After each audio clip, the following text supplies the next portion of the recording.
యేసుప్రభువారి శ్రేష్టమైన ఘనమైన నామంలో శుభములు తెలియజేస్తూ ఉంటున్నాం. 3 సంవత్సరాల సంపూర్ణ బైబిల్ పర్యటనకి ఆహ్వానిస్తూ ఉంటున్నాం. కొరింథీయులకు రాసిన మొదటి పత్రిక 5వ అధ్యాయము 6వ అధ్యాయము. 5వ అధ్యాయంలో ఆయన మీ మధ్యలో చాలా భయంకరమైన జారత్వం ఉంది అని చెప్తా ఉంటున్నాడు. ఇది ఎలాంటి జారత్వము అని అంటే, ఒకడు తన తండ్రి యొక్క భార్యతోనే సేనిస్తూ ఉంటున్నాడు.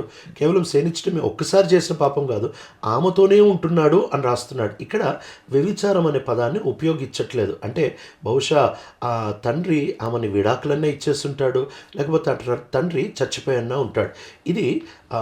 ఇది సవితి గురించి మాట్లాడుతున్న మాట. కనుక ఇంత అసహ్యమైన పాపం అన్యులు కూడా చేయట్లేదు అని చెప్తా ఉంటున్నాడు. ఆ దినముల్లో భయంకరమైన పాపాలకి వాళ్ళు భయంకరంగా అప్పగించబడతా ఉంటున్నారు. వాళ్ళకి లైంగిక పాపం అంటే కొరింథు పట్టణంలో అసలు అది పాపమే కాదు, అది సామాన్యం వాళ్ళకి. రోమీలు ఆ దినముల్లో రోమీల్ని ఏలే కైసర్లు మొదటి 15 మందిలో 14 మంది పురుష సంయోగులు, అంటే హోమోసెక్షువల్స్. పురుషులు, ఆ రాజు పురుషులతోనే సేనిచ్చేవాడు. కాబట్టి వాళ్ళంత విచ్చలవిడితనానికి దేశమే అప్పగించబడి ఉండేది. వాళ్ళకి అసలు తప్పే అనిపించేది కాదు. అది కాక కొరింథు అని అంటేనే అసలు నైతిక విలువల్లో పూర్తిగా చెడిపోయిన ప్రాంతం. ఎవరన్నా బాగా తిట్టాలి, వీడు చెడిపోయినోడు, వీడు దేనికి పనికి, వీడు చాలా చెడ్డోడు అని తిట్టడానికి ఆ వ్యక్తిని వీడు కొరింథీయుడిలాగా ప్రవర్తిస్తున్నాడు అని అంటారు. కనుక ఆ ప్రాంతమే అట్లాంటిది. అయితే మీరు రక్షించబడి ఇంకా అన్యులు కూడా అసహించుకునే పాపాలు మీరు ఎలా చేస్తున్నారు? 5వ అధ్యాయంలో అన్యులు అసహించుకునేటట్టు మీరు ఇలాంటి పనులు ఎలా చేస్తున్నారు? 6వ అధ్యాయంలో కూడా ఇంకో విషయంలో ఆయన ఇదే ప్రస్తావన తీసుకొని వస్తాడు. కనుక ఆయన చెప్తున్న మాట ఏంటంటే, ఇలాంటి అసహ్యమైన పని చేసిన వాళ్ళని మీరు ఎలా తట్టుకుంటున్నారు? మీరు ఎలా గర్విస్తున్నారు? ఈ వ్యక్తిని మీరు బయటేయాలి కదా అని అంటున్నాడు. అంటే సంఘం కొన్ని విషయాల్లో చాలా కడాఖండితంగా ఉండాలి అని పౌలు చెప్తా ఉంటున్నాడు. అంతేకాకుండా పౌలు అంటున్న మాట, నేనైతే ఆత్మలో ఆ వ్యక్తిని తీర్పు తీర్చేశాను అని అంటున్నాడు. ఇప్పుడు ఒక దగ్గరేమో తీర్పు తీర్చొద్దు అని ఉంటుంది, ఇంకో దగ్గరేమో తీర్పు తీర్చేశాను అంటున్నాడు. మరి తీర్పు ఎప్పుడు తీర్చాలి అని అంటే, మన కింద ఎవరైతే ఉంటారో మనము వాళ్ళ మీద ఎప్పుడైతే ఉంటామో, వాళ్ళ బాధ్యతలు వహిస్తూ ఉంటామో, అట్టి వాళ్ళకి మనం ఖచ్చితంగా తీర్పు తీర్చేవారిగా ఉండాలి. ఎవరైతే మన మీద ఉంటారో, మనకు సంబంధం లేనికుండా ఉంటారో, అట్టి వారికి మనం తీర్పు తీర్చకూడదు. కనుక కొన్ని సందర్భాల్లో తీర్పు తీర్చొచ్చు, కొన్ని సందర్భాల్లో తీర్పు తీర్చకూడదు. ఇక్కడ పౌలు ఈ సంఘాన్ని ఆరంభించి సంఘానికి పరిచర్య చేశాడు కాబట్టి, ఆత్మీయంగా ఒక తండ్రిగా ఉన్నాడు కాబట్టి ఆయన తీర్పు తీరుస్తూ ఉంటున్నాడు. ఆయన అంటున్నాడు, నేను మీ మధ్యలో ఉన్నట్టే నేను ఆ వ్యక్తి మీద తీర్పు తీర్చేశాను అని అంటున్నాడు. అక్కడ తాకుండా ఆయన అంటున్నాడు, మీరు సంఘంగా కూడొచ్చినప్పుడు ఆ వ్యక్తిని వెలివేయండి అంటున్నాడు. పౌలు ఒక వ్యక్తిని సంఘం నుంచి వెలివేయలేడు, సంఘ నాయకులు ఒక వ్యక్తిని వెలివేయలేరు. యేసుక్రీస్తు ప్రభువారు మత్తయి సువార్తలు చెప్తా వచ్చిన ప్రకారము సంఘమంతానే ఒక వ్యక్తిని వెలివేయచ్చు. అంటే సంఘమంతా ఏకంగా ఆ వ్యక్తిని వెలివేయాలి. వెలివేయడము అన్న ఆ సందర్భంలో పౌలు వాడుతూ ఉంటున్న మాట, సాతానికి అప్పచెప్పండి, అప్పుడు తన శరీరం నశించి కనీసం ఆ వ్యక్తి రక్షించబడతాడేమో చివరిలో అని అంటున్నాడు. అంటే వెలివేయడం ఆ వ్యక్తి నాశనం అయిపోవడానికి కాదు, కానీ ఆ వ్యక్తి అట్లన్నా రక్షించబడతాడేమో అనడానికి వెలివేయమంటున్నాడు. ఇక్కడ వెలివేయడము అనంటే సంఘం నుంచి ఆ వ్యక్తిని బయట పెట్టేయాలి. ఆ వ్యక్తి కింద అంటాడు, అటు వారితో భోజనం కూడా చేయొద్దు అంటాడు. అంటే ఆ దినముల్లో సహవాసం కొరకు వాళ్ళందరూ కూర్చొని సమిష్టిగా భోజనం చేసేవాళ్ళు. కానీ ఈయన అంటున్న మాట, భోజనం కూడా చేయొద్దు అటు వారితో అంటే వాళ్ళని సహవాసం నుంచి బయటపెట్టు. ఎప్పుడైతే సహవాసం నుంచి బయట పెడతావో వాళ్ళని సైతానికి అప్పగించినట్టు అవుతుంది. వాళ్ళ ఆత్మీయ సహవాసం యొక్క విలువ, ఆత్మీయ స్థితిగతులు ఇవన్నీ పోగొట్టుకుంటారు. కాబట్టి వాళ్ళు సాతానికి అప్పగించబడిన పరిస్థితికి వస్తారు. అప్పుడన్నా వాళ్ళు పశ్చాత్తాపడి మరలా సమకూర్చబడతారేమో అని పౌలు అంటున్నాడు. అంతేకాకుండా ఇంకో అర్థం ఏంటంటే, ఈ వ్యక్తిని సాతానికి అప్పగించండి, భయంకరమైన రోగం లాంటిది రావాలి, ఈ వ్యక్తి శిక్షించబడాలి, అప్పుడన్నా బుద్ధి వస్తుందేమో అనే భావన కూడా వస్తుంది. ఆ తర్వాత 6వ వచనంలో అంటున్నాడు, ఈ పులియని రొట్టెని మీరు పులుపు అనేది తీసేయండి. ఎందుకనంటే మన పస్కా బలి యేసుక్రీస్తు ప్రభు అయి ఉంటున్నారు. యేసు ప్రభు మన కొరకు అప్పగించబడతా వచ్చారు. పస్కా బలి చేయబడతా వచ్చింది కాబట్టి పస్కా బలికి పులియని పిండికి ఈ రెండు నడవదు. నిర్గమకాండం 12వ అధ్యాయంలో పస్కా బలి కంటే ముందు వారం రోజులు పులుపు ఉండకూడదు. పస్కా బలి అయిపోయిన తర్వాత ఇంకో వారము వాళ్ళు పులిసింది ఏది తినకూడదు. కాబట్టి ఇది పస్కా బలి అప్పగించబడింది కాబట్టి అర్పించబడ్డారు, యేసుప్రభు దగ్గరికి వచ్చారు కాబట్టి ఈ పాతది ఇప్పుడు ఉండడానికి వీల్లేదు, దాన్ని పూర్తిగా తీసి పక్కన పారేయండి అని చెప్తున్నాడు. ఈ పులుపు అని అంటే మనలో ఉంటున్న చెడ్డు, అయితే దాన్ని తీసి పారేయడము అని అంటే ఈ పిండి సత్యముతో యథార్థతతో బ్రతికే జీవితాల గురించి మాట్లాడుతున్నాడు. తర్వాత అంటాడు, నేను ఇంతకు ముందు మీకు రాశాను కదా అని అంటాడు. అంటే ఇంతకు ముందు ఆయన బహుశా వీళ్ళకు ఒక పత్రిక రాశాడు అని కొందరి అభిప్రాయం. మెట్టుకి ఆ పత్రికలో ఆయన రాస్తా వచ్చిన మాట, వ్యభిచారులతో, విపరీతంగా ఆశపడే వాళ్ళతో, ఆ తర్వాత కీడు చేసే వాళ్ళతో, అట్టి వారితో మీరు సహవాసం చేయొద్దు అని అంటున్నాడు. ఇప్పుడు అట్టి వారితో సహవాసం చేయొద్దు అంటే లోకస్తుల గురించి నేను రాయట్లేదు. మీరు లోకస్తులకి సహవాసం చేయకుండా మీరు లోకం నుంచి బయటకు వెళ్ళిపోవాల్సి వస్తుంది. వాళ్ళకి సువార్త అందించడానికి, వాళ్ళకి మీ మాదిరి జీవితాన్ని చూపించడానికి ఎంత ఉండాలో, ఎంత పాపైనా ఆ వ్యక్తితో సంబంధం లేకుండా కత్తిరించుకోదు. ఎంత ఉండాలో అంత ఉండాలి. కానీ ఆయన ఇక్కడ సంఘం గురించి మాట్లాడుతున్నాడు.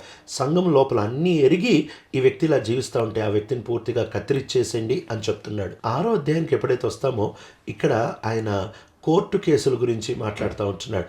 ఇద్దరు విశ్వాసులు, మీరు కోర్టుకి ఎలా వెళ్తున్నారు, అన్యుడి దగ్గర మీరు తీర్పు తీర్చుకోవడానికి ఎలా వెళ్తున్నారు అని చెప్తా ఉంటున్నాడు.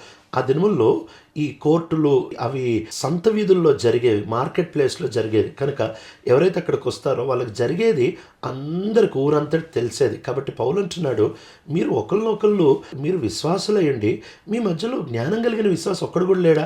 ఆయన దగ్గరికి వెళ్ళి తీర్పు తీర్చుకోండి, కానీ మరి అన్యుల దగ్గరికి వెళ్తారేంటి? మీరు దేవదూతలకు తీర్పు తీర్చాలని మీకు తెలియదా? ఇంత అసహ్యంగా ప్రవర్తిస్తున్నారేంటి అని అంటున్నాడు. ఇక్కడ ఒక భయంకరమైన మాట అంటాడు, కోర్టులో ఎవరు గెలిచారు ఎవరు ఓడిపోయారు అది కాదు లెక్క, అసలు కోర్టుకు వెళ్ళావంటేనే నువ్వు ఓడిపోయావు అని అంటున్నాడు. You are defeated if there is lawsuits. అసలు కోర్టుకు వెళ్ళావంటేనే నువ్వు ఓడిపోయావు అని అంటున్నాడు. ఆ తర్వాత ఆయన అంటాడు, పోగొట్టుకుంటే ఏమవుతుంది? వాళ్ళు నిన్ను మోసం చేశారు, మోసపో, ఏమవుతుంది? మన ఆస్తి ఇక్కడ కాదు కదా, మనం అక్కడోళ్ళం కదా అని చెప్తున్నాడు. ఈ దినముల్లో ఇదంతా వాస్తవం కదా. మనం ఇక్కడ వాళ్ళము అనుకొని ఇక్కడే సంపాదించుకొని ఇక్కడే ఒక్క చిన్న నష్టం, ఒక్క చిన్న అన్యాయాన్ని కూడా తట్టుకోవట్లేదు. ఎందుకనంటే మనం ఇక్కడోళ్ళము అన్నట్టు జీవిస్తూ ఉంటున్నాం. కానీ పౌలు అంటున్నాడు, మనం అక్కడోళ్ళం కదా, ఇంత తీవ్రంగా ఎందుకు? మీరు సంఘము స్వార్థ ప్రకటిస్తుంది, సంఘం మాదిరి మీరు ఇట్లా ఉండొద్దు అని చెప్తుంటే మీరు ఇంకా ఇలాంటి జీవితాన్ని జీవిస్తూ ఉంటే సంఘం చేసే పనిని మీరు తిరగరాస్తున్నారు, మీరు సువార్తని ఒమ్మి చేస్తున్నారు, మీ జీవితాలతో మీరు ప్రభునామానికి అవమానం చేస్తున్నారు అని చెప్పి వాళ్ళని గర్దిస్తూ ఉంటున్నాడు. ఆ తర్వాత ఆయన అంటాడు, ఈ పాపాలు చేసేవాళ్ళంటే కొన్ని పాపాలు రాసి ఇట్లాంటి వాళ్ళు దేవుని రాజ్యంలో ప్రవేశించరు అని మీకు తెలుసు కదా అని అంటాడు. ఈ పాపాలలో చేస్తున్న వాళ్ళు దేవుని రాజ్యంలో ప్రవేశించరు అని అంటే మరి విశ్వాసి ఈ పాపాలు చేస్తే ఎట్లా అని అంటే పౌలు ఏం చెప్పాలనుకుంటున్నాడు? ఒక నిజమైన విశ్వాసి ఈ పాపాలు చేయడు, ఒకవేళ చేసినా దాంట్లో కొనసాగడు, బయటకు వచ్చేస్తాడు. కనుక ఇలాంటి పాపాలు మీలో కొంతమంది చేసేవాళ్ళు అని అంటాడు. అంటే గతంలో ఎంత భయంకరమైన పాపం చేసినా ప్రభు రక్షించగలడు అని చెప్తున్నాడు. అయితే నువ్వు రక్షించబడ్డావు, నువ్వు నిజంగా రక్షించబడ్డావు అంటే మళ్ళీ తిరిగి ఆ ముందు లాంటి మునుపటి స్థితికి వెళ్ళకూడదు, వెళ్ళలేవు అని అంటున్నాడు. ఎందుకంటే ఒకప్పుడు మీరు ఇలాంటి జీవితం జీవించారు, ఇప్పుడైతే యేసుప్రభు రక్తంలో కడగబడ్డారు, పరిశుద్ధాత్మ దేవుని ద్వారా మీరు పరిశుద్ధపరచబడతా వచ్చారు, మీరు నీతిమంతులుగా ఎంచబడతా వచ్చారు. కాబట్టి మీరు ఇంకా అలాంటి పాత స్థితికి వెళ్ళలేరు. ఒకవేళ వెళ్తున్నారంటే మీరు నిజంగా రక్షించబడలేదు అనే తాత్పర్యం వస్తుంది. 12వ వచనం నుంచి చివరికి ఆయన అంటున్న మాట, అన్నీ న్యాయబద్ధమే, అయితే అన్నీ నాకు ఉపయోగకరం కాదు. అన్నీ న్యాయబద్ధమే, కానీ అన్నిటి బట్టి నేను ఏలబడను అని అంటున్నాడు. అంటే ఇక్కడ ఏదో ఇది తప్ప అయితే నేను చేయను, ఇది ఒప్ప అయితే నేను చేసేస్తాను, ఈ సామాన్యమైన ఈ చిన్న స్థాయి గురించి పౌలు మాట్లాడలేదు. అంటే ఇది తప్పు అయితే నేను చేయను, ఒప్పు అయితే నేను చేస్తాను అనే ఆ స్థితిని దాటి ఆయన అంటున్నాడు, అది తప్పు అంటే అసలే చేయకూడదు, అయితే ఒప్పు అనే దాన్ని కూడా అన్ని ఒప్పులు ఎంతంటే అంత చేసుకోవడం కాదు. ఆ ఒప్పు చేసేటప్పుడు ఇది ఉపయోగపడుతుందా, ఇది నాకు ఉపయోగపడుతుందా, పక్కోడికి ఉపయోగపడుతుందా అని ఉపయోగాన్ని గురించి ఆలోచిస్తూ ఉంటున్నాడు.